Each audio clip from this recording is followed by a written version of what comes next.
പന്തല്ലൂർ GOPSലെ സാലിയ ഷിഫ MP നമ്മോടൊപ്പമുണ്ട്. ഇന്ന് നടന്ന Arabic കവിതാലാപനത്തിൽ 1ാം സ്ഥാനം നേടിയ മിടുക്കിയാണ് സാലിയ.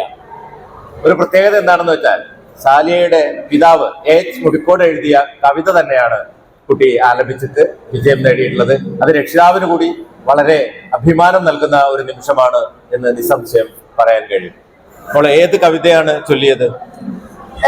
ഞാൻ ഗാന്ധിജിയെ പറ്റിയുള്ള ഒരു കവിതയാണ് ചൊല്ലിയത്. ഈ ഗാന്ധിജി എങ്ങാനും ഈ കാലത്ത് ജീവിച്ചിരിപ്പുണ്ടെങ്കിൽ ഒരു ഇന്ത്യൻ പൗരനായ ഒരാൾക്ക് ഗാന്ധിജിയോട് ചോദിച്ചാലുള്ള ചോദ്യങ്ങൾ.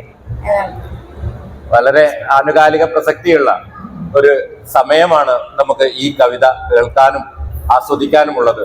ഒരു വളരെ പ്രധാനപ്പെട്ട ഒരു ചിന്താ വിഷയമാണ് ഈ കവിതയിലൂടെ ഈ മോൾ അവതരിപ്പിച്ചിട്ടുള്ളത്. 2 വരി ചൊല്ലിക്കൊടുക്കും.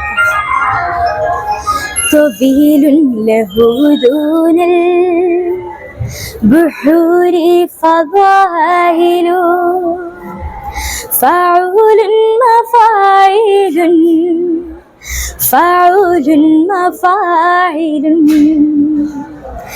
نهلت تنير الهند يا بهج وجهنا شهيرا بغاندي في سماء العظائم. സന്തോഷം. ഇതോടൊപ്പം ഈ കവിത എഴുതിയ ഈ കുട്ടിയുടെ പിതാവ് H മുടിക്കോടിനോടുള്ള ഞങ്ങളുടെ കൃതജ്ഞത കൂടി ഈ അവസരത്തിൽ അറിയിക്കുകയാണ്. Thank you. ആഗ്രഹങ്ങൾ പോലെ സഫ ജ്വല്ലറിയിൽ കളക്ഷനുകൾക്കും പരിധിയില്ല. ഓരോ സീസണിലും അടിമുടി മാറുന്ന ഡിസൈനുകൾ, സ്വന്തം ഫാക്ടറിയിൽ നിർമ്മിക്കുന്ന പരിധിയില്ലാത്ത കളക്ഷനുകൾ. സഫ ജ്വല്ലറി, പാരമ്പര്യം പൊന്നാക്കിയ ആത്മബന്ധം. അത്യാധുനിക സൗകര്യങ്ങളുമായി ഇനി പുതിയ രൂപത്തിലും ഭാവത്തിലും ഇന്ത്യൻ ബേക്സ് നിങ്ങളെ സ്വാഗതം ചെയ്യുന്നു. Indian bakes, opposite police station, Manjeri road, Wandoor.